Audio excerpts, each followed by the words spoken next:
Hi guys.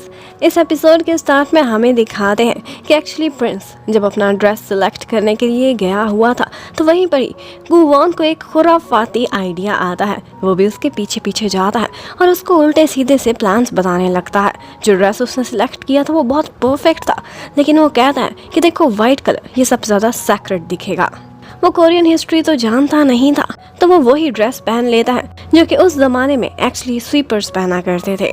अब उसे धोखा देकर हमारा हीरो किसी तरह से सेरेमनी में पहुंचने में कामयाब हो जाता है और यहाँ पर वो सारी रिचुअल्स करते हैं जो कि एक हस्बैंड वाइफ को करनी चाहिए।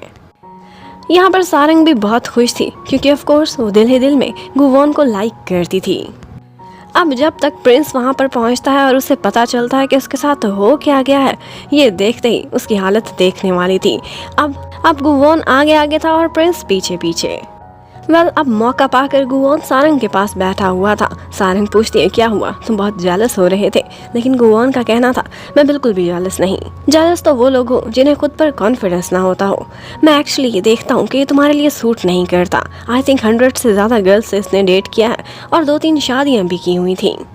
गुवॉन उसकी इतनी केयर कर रहा है, ये सुनते ही सारंग थोड़ा शर्मा जाती है और यहाँ पर गुवॉन बहुत प्यार से उसे देख रहा था।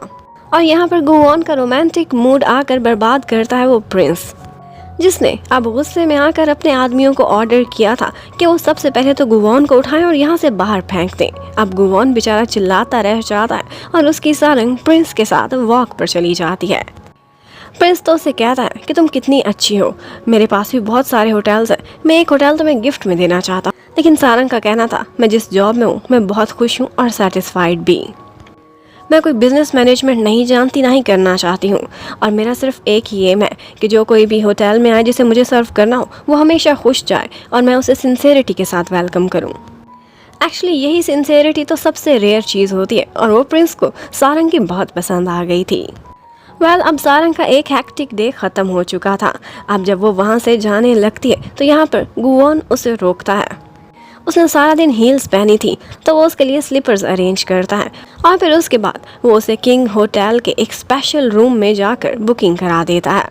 ये रूम उसने अपने नाम पर बुक कराया था, लेकिन एक्चुअली वो कहता है कि आज तुमने होटल के लिए इतना कुछ किया तो एम्प्लॉय बेनिफिट के तौर पर यहाँ पर आज तुम रेस्ट करोगी जहाँ पर तुम दूसरों को सर्व किया करती हो। अब जब गुवॉन वहाँ से जाने लगता है तो पीछे से सारंग को कुछ ख्याल आता है। वो उसे रोकती है। एक्चुअली उसने डिनर नहीं किया था तो वो गुवॉन के साथ एक दरिया किनारे CVS स्टोर पर जाती है। वहाँ पर उसने इंस्टेंट नूडल्स खरीदे थे और साथ में बियर भी। यहाँ पर गुवॉन उसके साथ बैठकर दरिया किनारे जिस तरह इंस्टेंट नूडल्स खाता है, ये फीलिंग्स उसे पहली दफ़ा आई थी। इस तरह से आम लोगों की तरह से लाइफ गुजारना उसने पहले कभी भी एक्सपीरियंस नहीं किया था।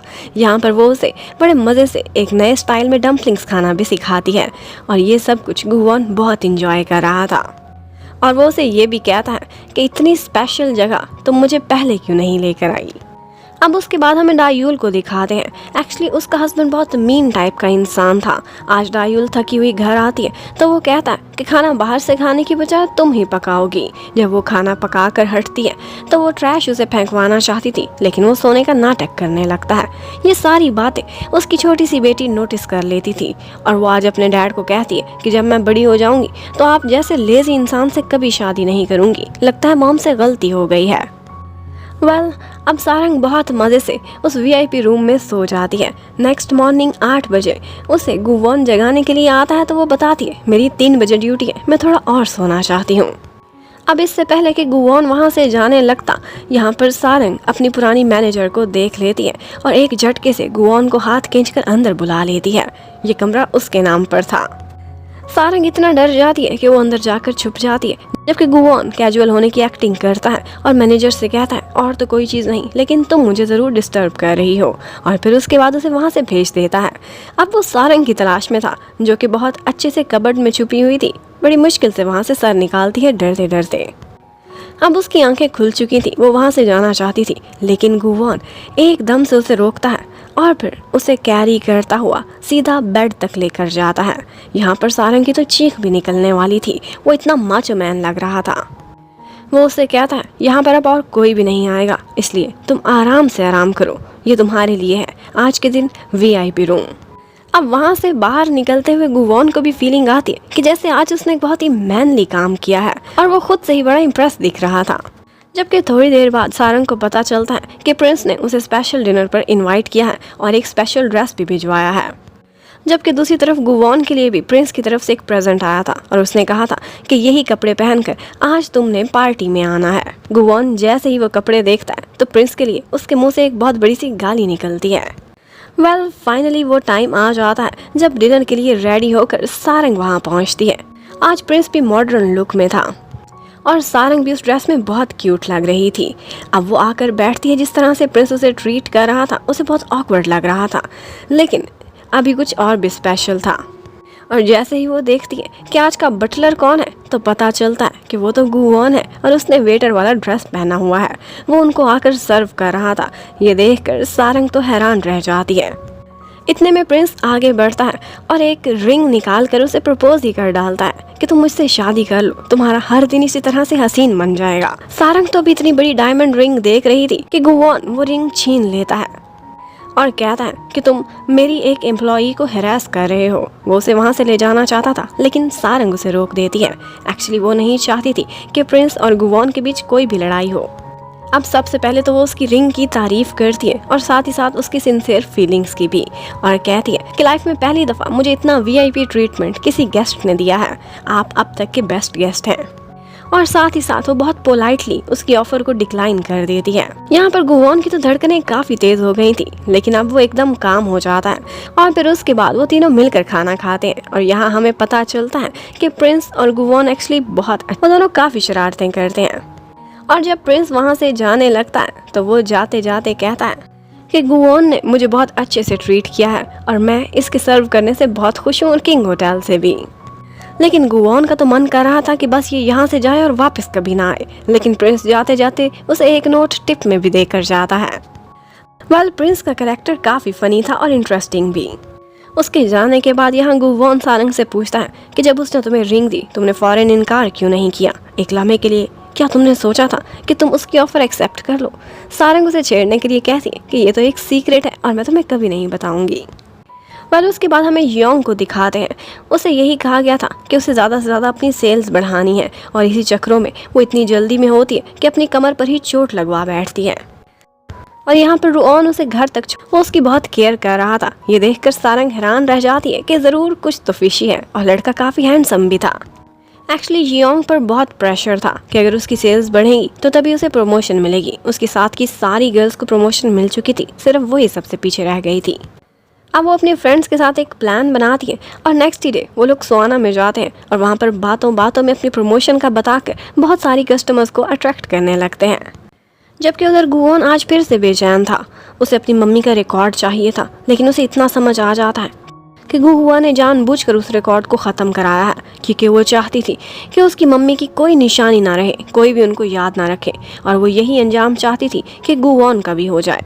लेकिन अब गुवॉन ने भी जिद पकड़ ली थी और सांगरिक ने उसे कहा था कि अगर आप कुछ करना चाहते तो सबसे पहले आपको अपनी पावर बढ़ानी होगी। और फिर हमें पता चलता है कि मिस्टर चेयरमैन गुवॉन से बहुत इम्प्रेस थे, क्योंकि प्रिंस बहुत खुश होकर गया था और उसने बहुत से लोगों को किंग होटल को रिकमेंड भी किया था। उनके होटल की 100th एनिवर्सरी आने वाली थी और ये गुहुआ दीदी ही मैनेज करना चाहती थी, लेकिन यहाँ पर गुवॉन कहता है कि ये इवेंट मैं मैनेज करूँगा, और डैड भी अप्रूवल दे देते हैं। लेकिन बाद में गुहुआ गुवॉन से कहती कि तुमने तो कहा था कि मुझे किसी चीज़ में कोई इंटरेस्ट नहीं। अब गुवॉन का कहना था कि मुझे इंटरेस्ट होने लगा है, क्योंकि तुम जैसे इंसान को देखकर जिसे कोई मतलब नहीं किसी भी एम्प्लॉई से, जो सबसे जोर जबरदस्ती से सेल्स बढ़वाना चाहती है, उन पर प्रेशर डालती रहती है। आप में तो ज़मीर है नहीं, इसलिए मैं सोचता हूँ कि अपने एम्प्लॉयज़ को बचाने के लिए मैं ही इस कंपनी को टेक ओवर करूँगा। तो अब हम दोनों के बीच एक युद्ध स्टार्ट होती है ऑफिशियली। गुहुआ कहती है कि इस युद्ध में मेरी हर चीज़ बेट पर लगी हुई है। उसने तो अपनी फैमिली तक की कभी परवाह नहीं की थी, लेकिन वो गुवॉन को कहती है कि तुम दूसरों के लिए लड़ रहे हो और मैं अपने लिए, इसलिए जीत मेरी होगी। उधर गुवॉन एक दफ़ा सोना में गया हुआ था। उसे एक बुरा सा सपना आता है। ऐसे लगता है कि जैसे प्रिंस सारंग को उससे छीनकर कहीं दूर ले गया है। अब वो बहुत डर जाता है और फौरन से सारंग को कॉल करता है कि मैं अभी के अभी तुम्हें मिलना चाहता हूँ। सारंग तो सोना में थी और वो भी लोकल टाइप के। वो उसे मना करती है, लेकिन वो भी जिद कर गया था कि अभी तुम्हें देखना है और बड़ी इंपॉर्टेंट बात करनी है। वो हैरान रह जाता है और इतने में वहाँ पर डायूल और जियोंग भी गुवॉन को अपने पास बुला लेती हैं। उन्हें अभी तक नहीं पता चला था कि ये चेयरमैन का बेटा है, वो बस उसे मिस्टर नू के नाम से बुलाती थी। यहाँ पर दोनों गर्ल्स ने एक चीज़ तो नोटिस कर ली थी कि गुवॉन सारंग को बहुत लाइक करता है, लेकिन बस बताने से शर्माता है। यहाँ पर गुवॉन कुछ लोकल टाइप की डिशेस खाता है जिसमें रोस्टेड एग्स भी शामिल थे और ये उसे इतने पसंद आए थे कि सब देखकर हैरान थे कि इसने पहले ये क्यों नहीं खाए। और यहाँ पर एक और चीज़ भी गुवॉन एक्सपीरियंस करता है। वो उन गर्ल्स के साथ मिलकर बहुत से लोगों को लूर करता है कि किस तरह से वो उसकी प्रोडक्ट खरीदने के लिए आ जाए। और यहाँ पर उसकी एक्टिंग स्किल्स काफ़ी अच्छी थी, बहुत से कस्टमर्स वहाँ पहुँच गए थे।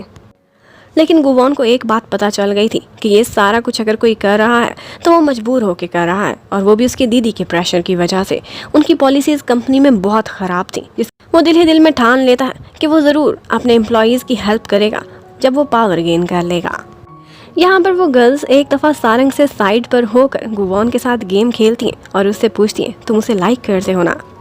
और जब वो इनकार करता है तो वो कहती है, चलो ठीक है। फिर प्रिंस के लिए रास्ता साफ हो गया। कल प्रिंस समीर की कॉल आई थी और उसने हमें सबको बुलाया था कि वो एक स्पेशल जेट भेजेगा अगली छुट्टियों पर और हम लोग दुबई जाएंगे। अब ये सुनकर तो गुवॉन जेलस होने लगता है और कहता है कि तुम लोग उसकी साइड पर नहीं, मेरी साइड पर हो, क्योंकि वो सारंग के लिए सूटेबल नहीं है, बल्कि मैं हूँ। और अब वो एडमिट कर चुका था। वो गर्ल्स उसे इनकरेज करती हैं कि तुम उसे जल्दी प्रपोज क्यों नहीं करते अपनी गर्लफ्रेंड बनने के लिए। अब गुवॉन मौका पाकर उसके साथ थोड़ा समय बिताता है और कहता है कि इस वीकेंड पर तुम्हारे लिए एक स्पेशल ट्रीट मैंने अरेंज की है, ज़रूर आना। और फिर सारंग वीकेंड पर बहुत अच्छा सा रेडी होकर एक रेस्टोरेंट में जाती है जो कि गुवॉन ने स्पेशली उसके लिए बुक किया था। वो वहाँ पर उसका शेफ़ बना हुआ था। वो उसे सर्व करता है बिल्कुल वैसे ही जैसे वो हमेशा अपने होटल में लोगों को सर्व किया करती थी। आज उसे बहुत स्पेशल ट्रीटमेंट फील हो रहा था। गुवॉन ने इवन उसके लिए खाना भी पकाना सीखा था और वो कहता है, आज तुम मेरे हाथ की सिग्नेचर डिशेस खाओगी। और मज़े की बात है, एक्चुअली उसकी फीलिंग्स सिंसियर थी, इसलिए उसकी बनाई हुई डिशेस भी काफ़ी अच्छी होती हैं। यहाँ पर उसका बनाया हुआ पास्ता सारंग को बहुत पसंद आता है और वो उसे भी खिलाती है। अब उसके बाद जब वो उसके लिए स्टेक्स बनाने के लिए जा रहा था तो यहाँ पर एक पॉइंट ऐसा आता है कि फ्राइंग पैन में आग लग जाती है और उसकी वजह से हर तरफ वाटर स्प्रिंकल होने लगता है। सारंग बहुत डर गई थी, वो चीख मारती है तो गुवॉन आकर उसे संभाल लेता है। यहाँ पर वो दोनों पानी में भीग चुके थे और एक दूसरे के बहुत क्लोज भी आ चुके थे। यहाँ पर लाइट्स भी ऑफ हो गई थी। गुवॉन उसके क्लोज आता है और किस करने से पहले उसकी परमिशन मांगता है। उसकी तरफ से ऑफ कोर्स यस था और उसके बाद वो दोनों किस करते हैं और यहीं पर ही ये पार्ट ख़त्म होता है। Thank you for watching. Next part के लिए स्टे कनेक्टेड जो कि 6 दिनों बाद आएगा। Bye bye.